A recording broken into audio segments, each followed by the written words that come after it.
भरपूर वर्षापासून जुने असलेले आपल्या वाडावडिलांनी बांधलेले, आपला जन्मही झाला नव्हता तेव्हापासूनचे हे मंदिर आहे। चला तर मंडळी, आज आपण मालवणमधील प्रसिद्ध मंदिरांचं दर्शन घेऊया।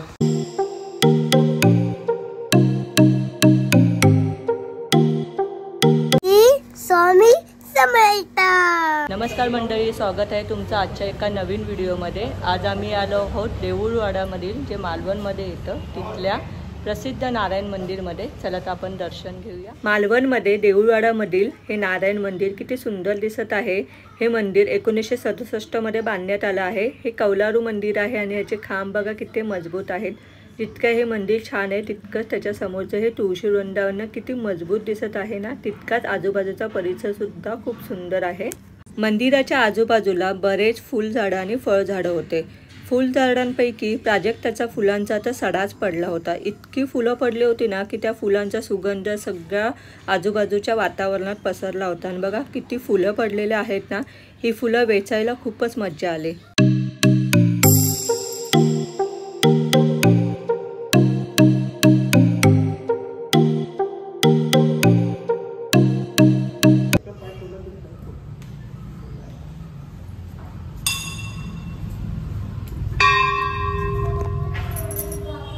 पहिल्या पायरीच्या पाया पडतो। आणि हे आहे आमच्या वाडीतील नारायण मंदिर, किती सुंदर आहे बघा।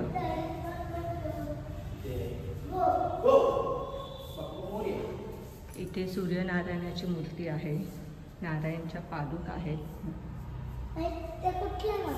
आणि हा आहे डोळ्याचे पारणे फिटतील अशी नारायण देवाची मूर्ती। किती सुंदर आहे ना, बघा किती मोठा आहे। आजूबाजूचा परिसर पण किती सुंदर आहे ना।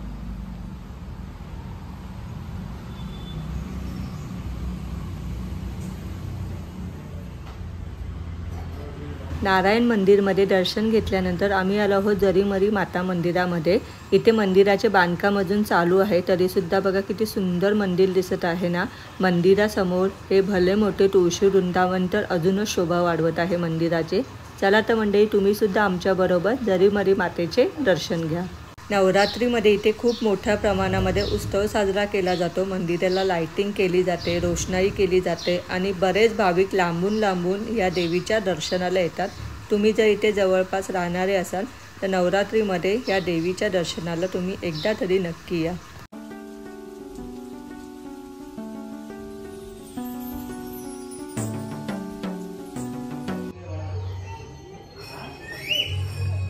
ही आहे मालवणमधील सातेरी देवी।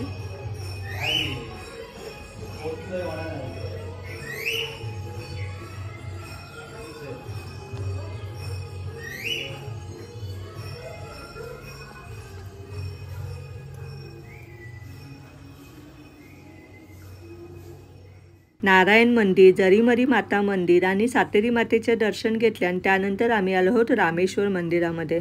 रामेश्वर मंदिर हे देऊळवाडामधील एक मंदिर आहे आणि हे शंकराचं मंदिर आहे।